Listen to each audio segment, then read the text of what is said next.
This is the crib my father had built for me in 1999. It's sitting in our family home in Palestine, and the exact same spot it's been in for 22 years.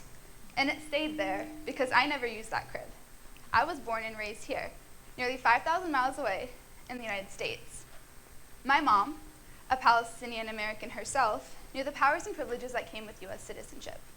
So when she was pregnant with me, the plan was to come to the United States to give birth to her daughter and then go back to Palestine and raise her there. But something unexpected happened. When my dad came to the United States with the intention to bring us both back, he liked it and decided to stay. It was completely on a whim. He didn't have a plan or bring all his stuff from Palestine with him. And I think about that a lot because I could have just as easily been raised overseas. Could have had an entirely different set of experiences. There's this theory called the infinite universe theory. Has anyone here heard of it? The premise is that our current reality is made up of an infinite amount of small, minuscule decisions that can create an infinite amount of outcomes. For each alternate reality exists a different decision. For example, there's a world out there where I'm not standing here today, where some of you decided not to attend, where you're wearing a different shirt. There's probably a universe out there where by a multitude of different decisions, Denzel Washington's president. And there's a universe where I slept in that crib, where I was raised in Palestine, and I often wonder who that version of me is, where she'd be right now. But instead, I'm standing here. My name is Reem Farhat, and I'm a Palestinian Muslim American journalist, storyteller, and poet. And I could have led with that.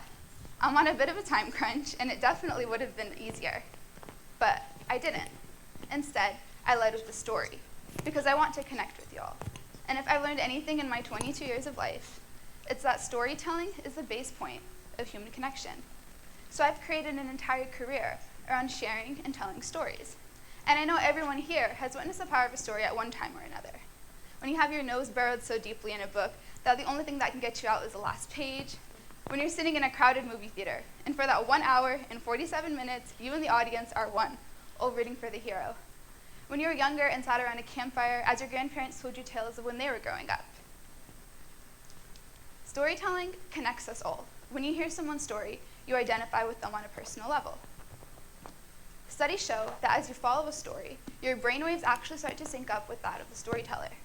You experience their emotions as the tale unfolds, and in that moment, you and the storyteller are one. It's probably happening to some of you guys right now. Mind-boggling to think about, right? But it makes sense. Raise your hand if you've ever cried while watching a movie. Good. Keep your hand raised if that movie was Avengers Endgame. Yeah. I'm still not over it. When you experience someone's story, you experience their emotions as the story unfolds. It's why movies make us cry, why we feel like characters in novels are our friends. It's why when victims of a tragedy come onto the news and share their stories, we can't help but be moved by their stories and glued to the screen. But sometimes, we may even become physically moved by these stories. They can cause us to take action, to donate to a cause, and question our beliefs. And in that way, storytelling has the power to change reality. But what happens when entire groups of people don't have their stories told? Or when the stories that are told misrepresent them, time and time again? What are the ripple effects on our society? As a Palestinian Muslim American woman, I've experienced those effects firsthand. I experience it every time I tell someone I'm Palestinian, and their body language shifts, because the only time they've ever heard about Palestine is in context with violence. Or when I talk to them about my religion, and I learn that they know nothing about Islam, that they're really surprised that we have so much in common. I know, for a lot of people, the only time they've seen someone that looks like me on a television screen is in a newscast showing violence in a foreign country, or as a terrorist in the newest feature film. And that's if they see us at all. According to a study out of USC Annenberg, from 2017 to 2019, only 1.6% of characters in the top 200 films globally were Muslim. To put that statistic into context, nearly a quarter of the world's population is Muslim. That's 25%. And out of that 1.6% of characters that were Muslim, nearly half of them were perpetrators of violence, and the other half were victims. If storytelling is the base point of human connection, if it informs our belief about the world around us and the people in it, then what happens when nearly a quarter of the world's population stories aren't told?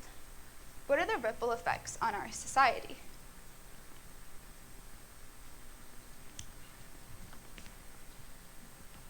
this isn't just an issue about representation, even though that's incredibly important. Lives are at stake. According to a study out of the Journal of Communications, when people consume harmful coverage of Muslims in the media, they're more likely to support public policies that harm Muslims worldwide. When Muslims and Arabs and Palestinians are vilified in the media or left out altogether, the experiences are far-reaching and dire. It means hate crimes against Muslims in the United States go up.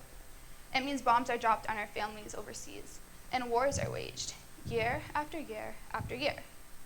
And knowing this has instilled within me a sense of urgency and responsibility in my career path. It's made me all the more aware of the ways in which I have the power to change the narrative. And I'm lucky to be here in a room full of change makers like yourselves, because using the power of storytelling, we can create the world that we want to see. I learned the power of storytelling at an incredibly young age, when I'd returned from summer trips to Palestine and tell everyone about my last 3 months. I'd tell them about my trips to the Chan, the local corner store, to get ice cream with my cousins. I would tell them about the way the dirt was a different color and all the sheep alongside the road. And even though when I was younger and I didn't understand things as much, I'd tell them about the checkpoints and how sometimes it was scary when foreign soldiers would shout at us when we were just on our way to get ice cream from the mullah. I learned people knew very little about Palestine and very little about what it meant to be Muslim, and that all throughout my schooling, whether I liked it or not, it became my job to clarify and explain my identity to the world around me. When I was 17, I co-founded a literary magazine called Palestine with the goal of reclaiming the Palestinian narrative. It served as a safe space for Palestinians all over the world to share their stories, art, photography, and more. When I went to college, I majored in journalism and international studies because I wanted to understand the world around me and share stories from people all over the globe. I've interviewed people in the back of buses in Palestine, spoken to actors and politicians, and through my experiences, learned more than I ever could have imagined. But it hasn't always been easy. Newsrooms are changing, but I'd be lying if I said I wasn't usually the only visibly Muslim woman in a lot of the places I've interned or in a lot of my journalism classes. I remember my first semester at undergrad, one of my professors pulled me aside during his office hours and told me I should switch my major from journalism because in his words, quote, Palestinians shouldn't be journalists. Yeah, crazy. But all throughout my reporting, I've had little sprinkles of affirmations that remind me that I'm in the right line of work. Like the one time I was in the back of a cab in Palestine with my mom on our way to our village, and we were making small talk with the cab driver, as one does, because in Palestine, no one remains a stranger for long. He asked me what I was studying, and when I told him I was studying to be a journalist, he sold the car, looked me in the eyes, and said, "Come back here and tell our stories." I could tell from the way that he spoke that he knew what it meant to not have his stories told. I experience the power of storytelling every single time I ask someone a question. Each time I let my childlike curiosity take over and listen with a sincere intent to understand. And I wonder, what would become of our world if we all embraced the power of storytelling? Remember that theory I told you guys about, the one about alternate universes and how if my dad didn't enjoy watching TV just as much as he did that one afternoon, I probably wouldn't be here right now? What would our world look like if we all embraced the transformative effects of storytelling? If we deliberately made the decision to learn more about people who don't look like us? If we asked more questions instead of judging? There's this theory that our current universe is made up of an infinite amount of small, minuscule decisions that can create an infinite amount of outcomes. There's a world out there where we decide to be led by stories.